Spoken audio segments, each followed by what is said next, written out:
For the last 4 years, I've been using a therapeutic ketogenic diet to help manage my bipolar disorder, and the results have been amazing. A couple of my subscribers have asked me, what do you eat in a day? And that is what this video is all about. I'm not a doctor, I'm not a dietitian, none of this is medical advice. When I wake up in the morning, I usually have a glass of water and sometimes a glass of water with electrolytes, and those would be keto-friendly electrolytes, so no sugar in them, no dextrose, no fructose. And then after that, I often have a hot chocolate, but it's a keto-friendly hot chocolate. And the way I make it is with almond milk, which has almost no carbs, cocoa powder, stevia, and very importantly, a pinch of salt. And I mix all these up in what I call a whirring machine. I froth it twice so it's nice and thick and creamy. Sometimes I'll add a bit of double cream into the mix just to give me more of a ketone boost. And then I've got a lovely hot chocolate to start the day.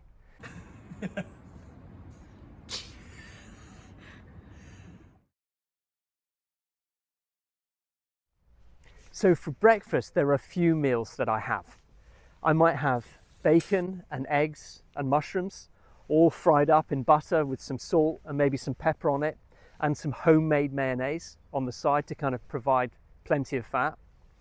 I might also have a piece of salmon with some avocado. I love having boiled eggs with avocado, or even just boiled eggs with some mayonnaise. I'll sometimes have a salad. I might also occasionally have an omelette with mushrooms and maybe a few peppers, a little bit of tomato, but keeping the carbs down. And any of those meals is just really good for my mental health and for my stability throughout the day. My aim is every day to eat under 40 grams of carbs, and that means it's much more likely that I'm going to stay in ketosis throughout the day.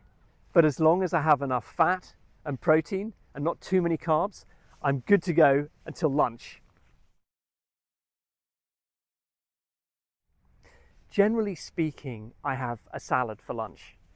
Now, to make that salad, I want to put as many ingredients as I feel like to make it taste better, but I don't want the carbs to get too high. So what I usually do is I have salad leaves. I fry some mushrooms and have those in the salad because they give it a nice texture.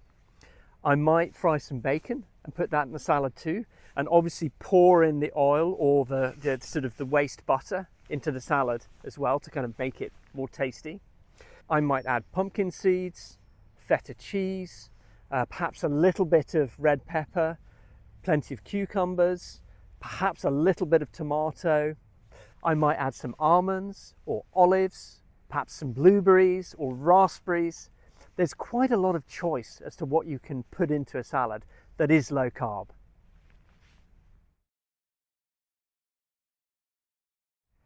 Perhaps the most important part of the salad are the avocados and the salad dressing. And often I mix all of those together because then it kind of sticks to the salad and it really tastes great.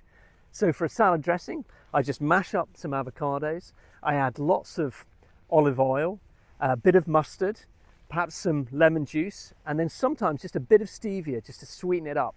And I mix it all up, I crush it all up, and I pour it all over the salad, and I make sure that I toss the salad lots, because this gets the salad dressing all over it, but it also puts a bit of love into the food, which I think is really important.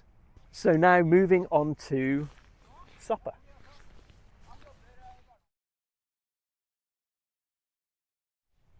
So for supper, I like to have supper around 5:30 because that gives me the option of fasting right through until the following day lunch if I want to. And it also tends to help me sleep better if I haven't eaten too late. But for supper, there's a lot of variation as to what I eat. As far as the protein is concerned, there's obviously a lot of choice. I sometimes have beef, I sometimes have chicken, sometimes fish, sometimes pork. I love having sardines. I was recommended to have sardines because they have so many omega-3s in them, and they also have a lot of fat. So really, whatever protein I sort of like and can find, and ideally it's not too processed. So the meat that I eat, it tends to be pretty fresh or frozen, but not sort of combined with lots of preservatives and colours and stuff like that. I also would often have different vegetables. They would always be low carb vegetables. So those would be things like squash, celeriac, broccoli, cauliflower, aubergine, though one has to be a bit careful with the aubergine because they do have more carbs than the others. But I would often have those with a sauce because I love sauces. I just love the way they stick to the food, and they make it more of a celebration eating food with a sauce rather than just having the protein and the veggies. So the sauce I usually make with cream, and I would put the cream into the pan with the meat when the meat is pretty much finished cooking, so that I suck up all that goodness and all that flavour from the fat in the meat. Perhaps I would have some garlic in there as well, which I'd have fried a little bit earlier just to really kind of make it taste. Plenty of salt, and you've got yourself a lovely meal.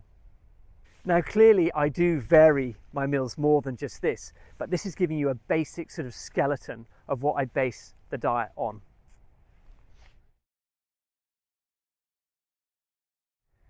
Now sometimes it's at lunch, and sometimes it's after I've had supper, and sometimes it's just throughout the day when I feel I need a little bit of a fat boost. And that is when I have a keto treat. The keto treats are fabulous. I think they're absolutely great. And the main keto treats that I eat would be keto chocolate mousse, which is like a normal chocolate mousse, but it's got no sugar in it whatsoever. And I think it tastes even better. And the way I make that is I will take some coconut cream, which is full of fat. I'll take a little bit of salt, always good to have the salt in with anything sweet. I'll put some stevia in it too, and some cocoa powder. And I'll just mix it up. If you want, you can use one of those sort of whirrer machines, but I tend to just use my hand. And usually, well, not even usually, it just tastes wonderful. And what it does is it just sets my body up with plenty of fat to feed my brain, keep my mood stable, and yeah, I love it. Another keto treat that I have that's even simpler than that would be plenty of double cream, some raspberries or some blueberries, not too many because they do have some carbs in them, but raspberries and blueberries, and then just a bit of stevia on the top. And that's so easy to make, and it tastes wonderful. Another wonderful keto treat that I love, I make out of coconut oil, some peanut butter, a bit of cocoa powder, there's a theme running here, and some stevia. And you sort of mix it all up, and you can even add double cream to it. And it just tastes wonderful, and it fills me full of fat. Yeah, I even sprinkle some nuts in there, the low carb nuts, and it's a lovely texture, it's a lovely taste, it's great.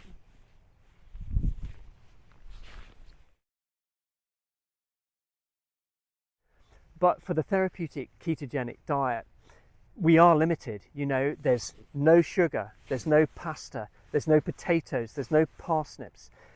There's as little processed food as possible, but I've been on it for 4 years now, and I'm actually enjoying it more and more. And my cravings for other foods, they're not really there anymore. So I can walk into a coffee shop in Oslo, and there's all this amazing bakery stuff around, and croissants and buns, and I hardly even notice it anymore. I still enjoy the smell of it, but I don't really notice it. Sometimes I have coffee in the morning. Now, coffee's a very, very interesting one because some people are quite pro coffee and some people are very against coffee. And I haven't really figured it out. But what I do know is that as long as it's not affecting my sleep too much, I love it. And so I drink it sometimes because I don't want to live one of these lives that is just hugely restricted just because I've got bipolar disorder.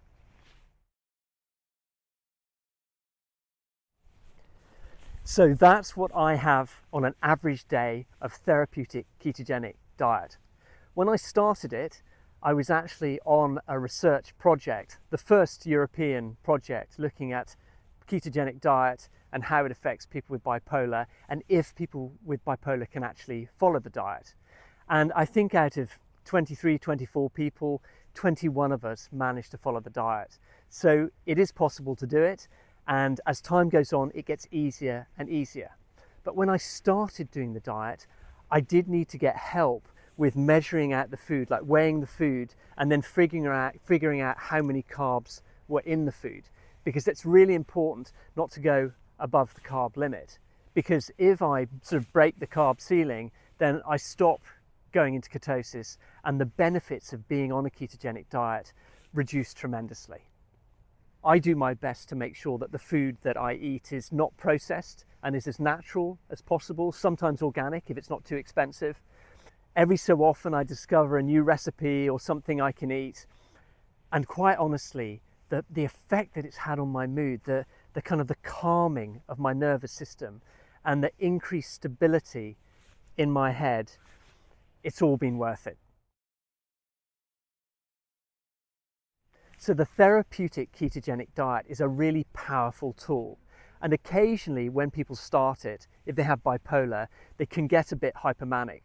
So it's a really good idea to involve your doctor in it, if you have the resources, to get some kind of keto coach, or at least to research it properly and let your loved ones know what you're doing, just in case it gets a bit tough for you. I'm going to be making more videos on these specific recipes with my wife, who really knows what she's talking about, so you can look forward to that. If you're interested in my specific keto journey, then you might like this video here about my keto journey so far. Have a wonderful day and look after yourself. Cheerio.